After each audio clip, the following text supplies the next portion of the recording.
Hello, good morning, all. As some of you are well aware, the Golden Globes was last night, and some of the highlights were the big award wins.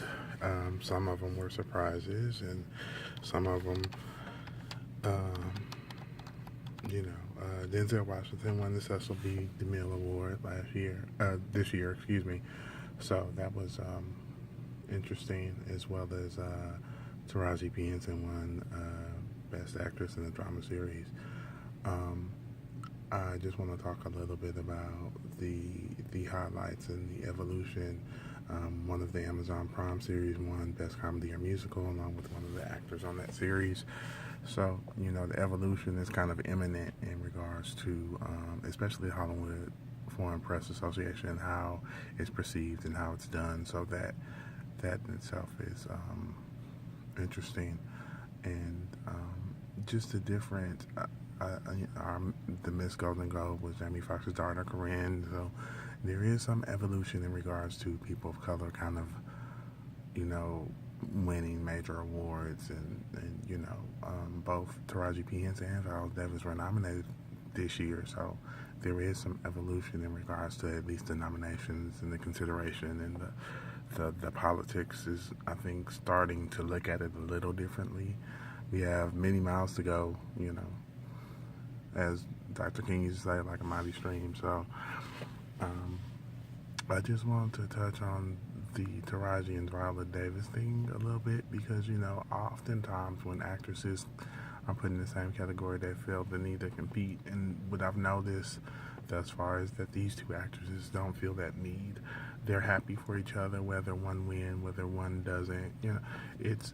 I think there's room, as Taraji P. Henson said, there's room for everybody. So I commend them for being strong role models, especially for actresses of color, because that's needed. It's needed because, they're told that they have to compete against each other, and you really don't. I mean, you do to a certain extent, but you don't in the essence of, just because you didn't get that role don't mean you can't be happy for your sister who got that role. And the same thing is for not just black actors or actresses, but actors and actresses all across the board. Just because you didn't get the role doesn't mean that you can't congratulate someone that's your friend or someone you respect because they got the role or because they're winning.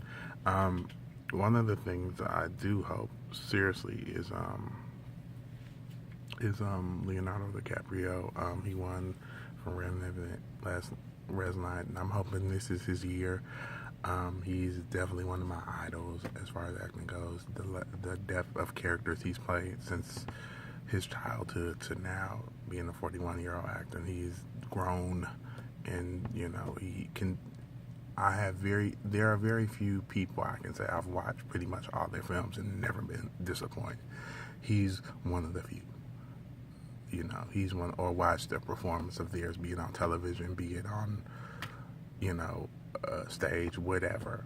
He's one of the few. So definitely I'm checking that out this weekend, and I'm definitely checking out The Hateful Eight. That's actually on my list as well, because I'm a Quentin Tarantino fanatic. So, I just want to give this quick little video feed and say that I did watch a little bit of Golden Globes last night, and I hope that the diversity that is coming in Hollywood keeps evolving, keeps showing that black actors and actresses, and all Latino actors and actresses, Asian actors, can all play different roles. They can all play roles of diversity, and all, just because it's not written for